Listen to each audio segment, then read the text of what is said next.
ఒకడు యేసు ప్రభు దగ్గరికి వచ్చి సద్బోధకుడా అని చాలా చక్కగా దేవుని బోధిస్తున్నాడు, చక్కగా ఆయన వర్ణిస్తున్నాడు. ఆయన గుణలక్షణాలను చాలా ఆయన హెచ్చిస్తున్నాడు. హెచ్చించి నేను నిత్య జీవం పొందాలంటే నేనేం చేయాలి అని అడుగుతున్నాడు.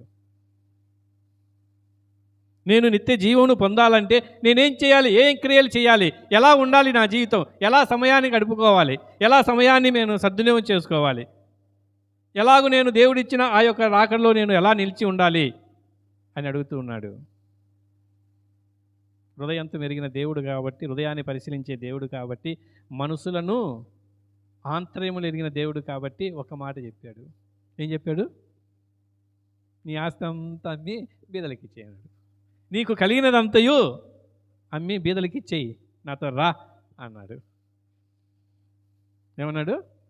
నీ కలిగి ఉన్నదంతా ఇచ్చేసేయి.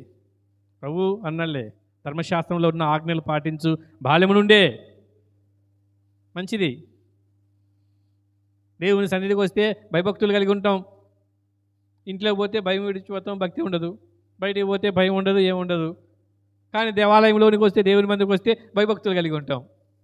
ఇంటిలో ఉండము, బయట ఉండము, దేవునిలో ఉంటాం. ఎందుకు? నాలాంటి నోటి పాస్టర్ ఉంటాడు కాబట్టి, గబక్కటి మాట అంటాడు కాబట్టి ఆ నోటికైనా భయపడి ఉంటారు. దేవుడు ఉంటాడనే భయంతో ఉంటారు. కానీ కనీసం ఆ మాట అన్నా కానీ ఆలోచన లేకోకుండా దేవుడు ఆ సమయం ఇచ్చాడు.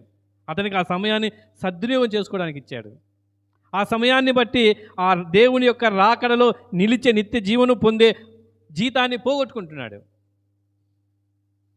ఏమంటున్నాడు? వ్యసనపడి